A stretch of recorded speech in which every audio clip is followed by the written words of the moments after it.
Hi, today I'm going to show you how to make cream of wheat halwa in the microwave. It is so easy to make, even a child can cook it.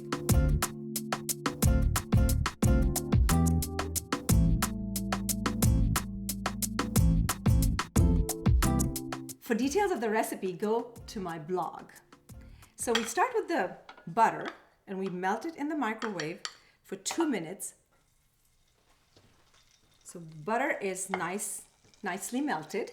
We add the cream of wheat, stir it up, and put it in the microwave for 2 more minutes. I cooked the butter for longer than it takes to melt so that it has a nice nutty flavor.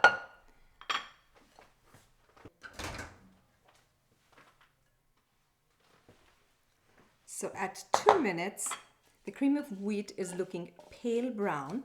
Now my microwave is 1200 watts and yours may be more or less, so you'll have to adjust the time accordingly, and it's best at this point to put it in increments of 30 seconds or 1 minute and no longer. So let's put it in for 1 more minute. So this is the perfect color now. It is light brown and it's very fragrant, a popcorn-like nutty flavor. If you cook it anymore, it will burn. Now we add the rest of the ingredients. The milk, 1 3/4 cup of milk, sugar, coconut, raisins, and the cardamom and a few strands of saffron. And we put it back in the microwave for 3 to 4 minutes.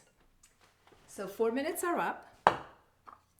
And this is how it looks. It's a little wet, but it will dry up as the raisins soak up the liquid. I've added the cashews in there.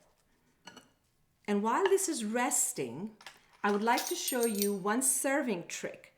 What you do is you can make little scoops of it in a plate and serve it as a finger food, or you can serve it in a bowl with a spoon. So here we have cream of wheat halwa.